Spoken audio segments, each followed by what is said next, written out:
All right, we are going to take a look at Trea Turner, shortstop for the Washington Nationals. Turner is only eligible at shortstop this year. He's going in the two early mock drafts. He went at an average draft position of 9.7.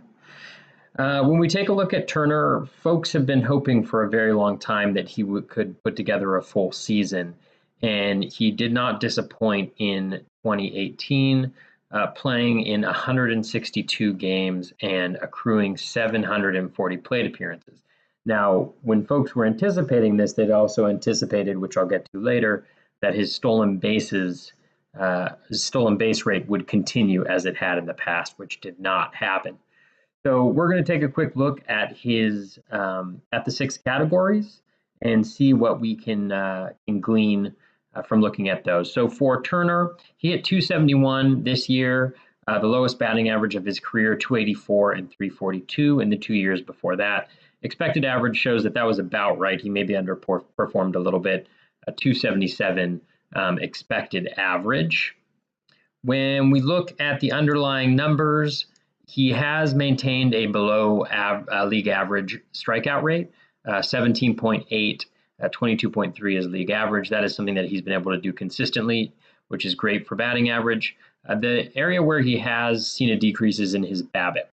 So his BABIP has gone from a high of 388 in 2016 to 329 and then 314 last season. One of the reasons why he hasn't been able to maintain as high as a batting average as people were hoping.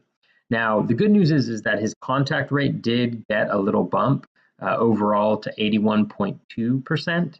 So that's above league average by 4%, which is great. And then his Z contact actually took a big jump from last year from 85.7 to 89.9 with 85.5 league average. So all in all, this is a really good foundation for a solid batting average from Turner. He didn't hurt you at all. He had a 0.45 Z score in batting average, but there's definitely room for growth in that department. I think this is probably, it's never the absolute floor, but I think you can bank on a 271 batting average at least and look for something a little higher. For OBP, there are some really good signs here for Turner. He isn't necessarily known as having terrific plate discipline, but he was able to put up a 344 OBP, which is great considering his stolen base skills. 338 the year before, 370 the year before that. So he's above league average, and I think there's actually room for growth in his OBP as well. You can see he had a 353 expected OBP because of that expected batting average, but his chase rate actually declined. He's now at 26% for the last 2 years, which is about 5% below league average, which is really great for a guy with his type of speed. He's also swinging consistently at about 43% of pitches. That is below league average as well. So he's showing a patient approach at the plate. We also saw last year towards the end of the year that O-swing dipped down into the low 20s over his last 40 games, which is also a really good sign. That resulted in a nice little bump to his walk rate to get to 9.3% above league average. All of that looks to be sustainable given the underlying skills, which is great. For his runs per plate appearance, he was at 13.9%. He scored 103 runs. So really accumulated last year. It wasn't necessarily the rate that he was producing runs at. It was more that 740 plate appearances. That is always going to get you a lot of runs when you're batting the majority of your plate appearances at the top of the lineup. So in previous years, his run percentage had been around in the 16%, 13.1% is league average. His stolen base rate was also much higher. The 13.9% maybe looks a little low since he was above league average, and he does have that speed, so he's able to get in scoring position more. He's in a solid lineup, so I might expect a little bit of a bump there. But if he hits at the top of the Nationals lineup and he continues to play every day and stays healthy, 100 runs is definitely a solid mark and something that I would anticipate that he ends up the season around as well if he continues to stay healthy.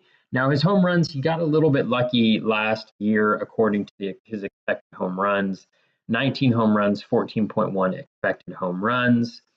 When we take a look at the underlying metrics for power, they support the fact that he might have been a little bit lucky. He had a career low ISO. His hard hit rate is below league average, 31.5 compared to 35.3. His ground ball rate also hovers around 50%, which is above league average. It's not necessarily a bad thing because of the wheels that he has, but in terms of power, that's definitely going to limit it. His home run per fly ball rate was also below league average. Not necessarily surprising, given he's not projected for a ton of power. Hard hit fly ball rate below league average at 35.5% compared to 37.5% league average. It's actually his lowest rate of his career. His hard hit pulled fly ball rate gave a little bit of a jump. It was up 12% from last year back to where it was in 2016 at 36.1%. That is a good development since a lot of Turner's home runs are going to come to the pull field, or if he wants to take that little next jump into power, it's going to come by hitting more pulled fly balls. Barrels, he was at 4.2%, barrels per plate appearance, 31 total, average home run distance of 396, which is 1 foot below league average. Now, where his RBI, he had a 9.9% RBI percentage per plate appearance. That's below league average of 12.5%. He still managed 73 RBIs, so didn't necessarily hurt you in that category because of the volume. But, batting first in the Nationals lineup, it's not surprising to see that low RBI per plate appearance. The pitchers batting there, he probably had Matt Wieters and the healthy catchers for the Nationals batting eighth. So not a ton of RBI opportunities for Turner. And I don't necessarily think that that's going to change. Looking at his stolen bases is really where we have seen a dip in the skills, not necessarily skills, but just the opportunities that he's taking. Now, he's still incredibly successful when he steals. He's above 80% in every year he has played. He had his career low at 82.7% for successful stolen bases, but that's still well above league average and well above about 75%, where you have to be above that in order for stolen bases to actually be a net positive, according to some studies. Now, he stole 43 bases. Obviously, that is a tremendous number. I believe he was second to Whit Merrifield in Major League Baseball in stolen bases, but we saw a dip of about 5% in his stolen bases per plate appearance. He had been at 10.2 and 10.3% in his first 2 years. He was at 5.8% last year.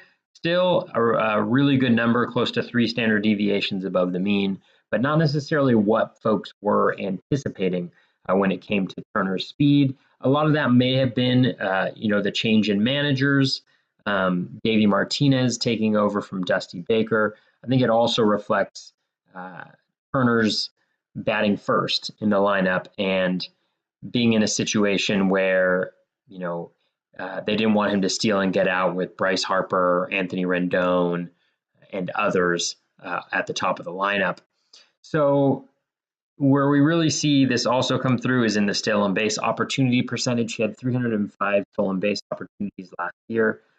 Attempted a stolen base on 17% of those. That's down from about 30% in his first 2 years.